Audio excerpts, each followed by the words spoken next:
सभी भावी अध्यापकों को मेरा नमस्कार। आज हम पढ़ेंगे वर्ण विचार, जो परीक्षा की दृष्टि से बहुत ही महत्वपूर्ण है और लगभग 3-4 क्वेश्चन जो है वर्णों से संबंधित मिल जाते हैं। तो देखिए, सबसे पहले हम देखेंगे भाषा क्या है। भाषा जब हम अपने मन के विचारों को बोलकर या लिखकर दूसरों के सामने प्रकट करते हैं तथा दूसरे उन्हें सुनकर या पढ़कर समझते हैं, उसे क्या कहते हैं? भाषा कहते हैं। हम अपने मन के विचारों को बोलते हैं या लिखते हैं और फिर दूसरा उन्हें समझता है। कैसे बोलेंगे तो सुनकर समझेगा, जो लिख देंगे तो उसे पढ़कर समझेगा। तो ये जो क्या कहलाती है? भाषा कहलाती है। अब ये भाषा बनती किससे है? वर्णों से। देखिए,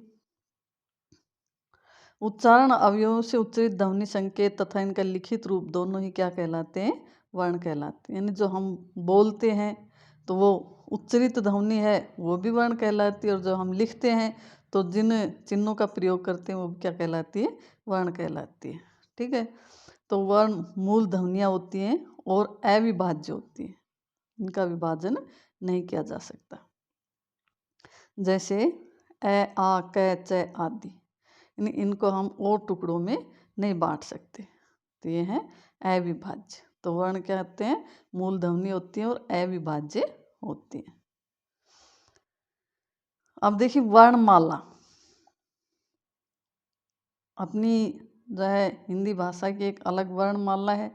तो उस वर्णमाला में कौन कौन से शब्द हैं उनको हम देख लेते हैं। कौन कौन से वर्ण हैं, सॉरी, उनको देख लेते हैं। तो प्रत्येक भाषा की मूल ध्वनियों के क्रमबद्ध समूह को वर्णमाला कहते हैं। जो कोई भी भाषा है उसकी जो मूल ध्वनियाँ हैं, उन मूल ध्वनियों को जब हम क्रम से लिखते हैं तो वो वर्णमाला कहलाती, क्रम। ठीक है।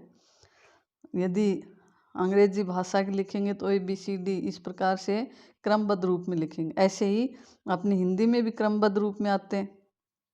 जैसे देखिए, पहले स्वर आते हैं ए, आ, छोटी, बड़ी, छोटा ऊ, बड़ा ऊ, री, ए, आई, ओ, औ। तो ये जो स्वर हैं ये मूल रूप से 10 हैं और एक बाहर से आया हुआ है, इसलिए 11 हो गए। ये जो री ऋषि है इसको पहले स्वर में ही गिना जाता था, लेकिन अब जो है इसको स्वर में नहीं गिनते और हिंदी में इसको री के रूप में ऐसे लिख देते हैं। ठीक है, व्यंजन वाला री बना देते हैं। लेकिन कुछ संस्कृत के जो तत्सम शब्द अपनी हिंदी में प्रयोग होते हैं वहाँ री का प्रयोग अब भी होता है। तो ये री एकदम से हटा नहीं है, लेकिन स्वर में हम इसे नहीं गिनते। तो अब मूल स्वर कितने हुए? यह आ, छोटी, बड़ी, छोटा ऊ, बड़ा ऊ, ए, आई, ओ, औ। कितने? 10। और ये जो आ है ये आया हुआ है, यानी आगत स्वर है। ये दूसरी भाषा से लिया गया है। किससे? अंग्रेजी भाषा से लिया गया शब्द है ये। जैसे इसको आ और ओ के बीच की ध्वनि बोलते, जैसे डॉक्टर, तो उसमें ये जो है काम आता है। तो ये तो 11 हो गए स्वर। और इसी वर्णमाला में क्रमबद्ध समूह में अब जो है व्यंजन लिखे जाते। क, ख, ग, घ, च, छ, ज, ज, ट, ठ, ड, ढ, त, थ, द, द, प, फ, ब, ब, म। ये रलेव स है। ये कितने हैं? 33 है। ये कुल 33 है। क्षत्रज्ञ ये मिले हुए वर्ण हैं। ठीक है। तो इन्हें वर्णमाला में नहीं गिना जाता है, क्योंकि ये जो 6 क्षत्रिय, त्रय, त्रिशूल, ज्ञानी, श्रेय, श्रमिक है, ये जो वर्णमाला हमारी आ चुकी, इसी में से मिल करके, इन्हीं वर्णमाला के वर्णों से मिल करके बने। अब देखिए, अपने कुल वर्ण कितने हैं? हिंदी भाषा में कुल 56 वर्ण हैं। कितने हैं? 56। ये ध्यान रखना है, हिंदी भाषा में कुल कितने वर्ण हैं? 56 है। अब कौन कौन से हैं वो देख लो अच्छे से। स्वर मूल रूप से 10 है और एक आया हुआ है, अर्थात 11 स्वर हैं। अपने स्वर कितने हैं? 11। और व्यंजन 33 है जो संस्कृत से मिले हैं।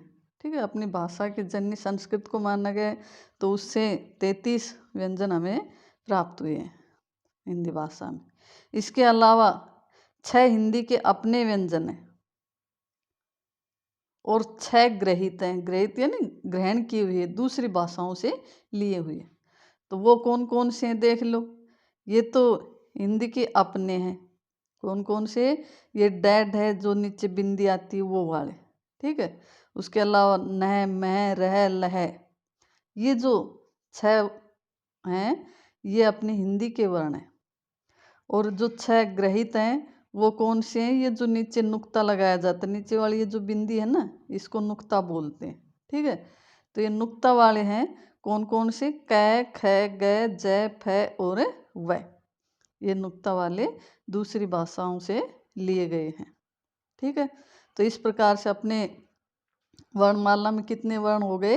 56 हो गए। 11 स्वर, 33 व्यंजन, 6 हिंदी के अपने और 6 ग्रहित, और कुल कितने हुए? 56, ठीक है। अब आगे स्वर और व्यंजन, उनके भेद, परिभाषा आदि अगली वीडियो में पढ़ाएंगे। थैंक यू, धन्यवाद।